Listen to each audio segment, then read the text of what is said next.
Let me conclude, because the time is running out, with this story for the sisters who follow us, especially through the internet, whose husbands are in prisons, or single mothers as well, and actually for all of us.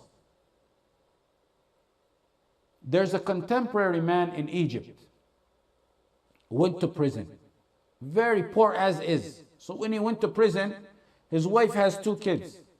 She had to move with her parents.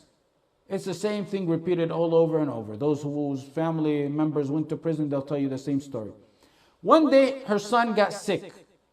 He got very high fever. No transportation. She's in her parents' house now.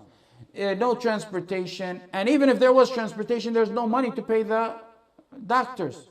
So she turned to Allah all night long. 1 minute dua in salah, 2 rak'ahs, in deep agony, in pain, in sujood, in dua. Then she would tend to her baby, changing the bathing towels on his head and body. And as you know, only mothers can talk about what they feel when their children are ill. May Allah grant my mother and all your mothers Firdaus al-A'la for the suffering they suffered for us. Then she would go and soak the bathing towel in cold water and place them all over her son, his forehead and his body, and take a break in salah. 2 rak'ahs. Deep, dark, lonely, long night. Cries and shouts of desperation to Allah. And that's when the dua is most likely to get answered. أَمَّنْ يُجِيبُ الْمُضْطَرَّ إِذَا دَعَاهُ. The one who responds to the distress when he calls on to him. Late at night, the knocking comes at her door.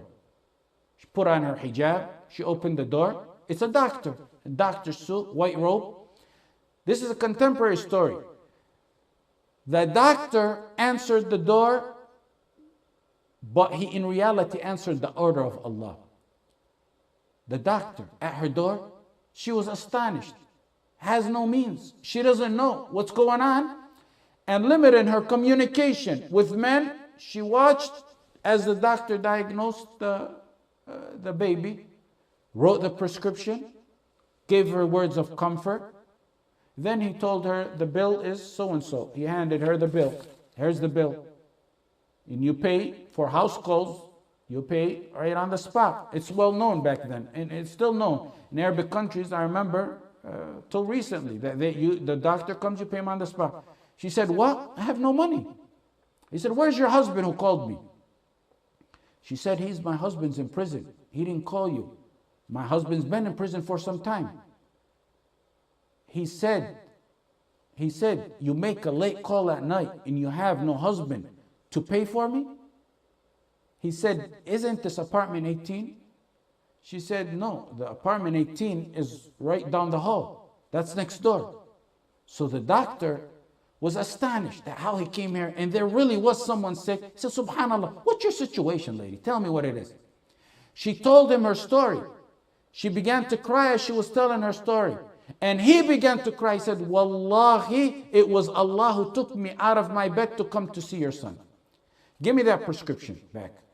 Let me get the medicine from my car, and here's some money for you. And every week or so, I'll come and check up on you. Not only that, he continued to check up on her and give her from the charity that Allah gave him. The woman began to tease her husband who was in prison. She said, you might want to stay longer in prison because Allah, the Razzaq, is taking care of us more than you did when you were here.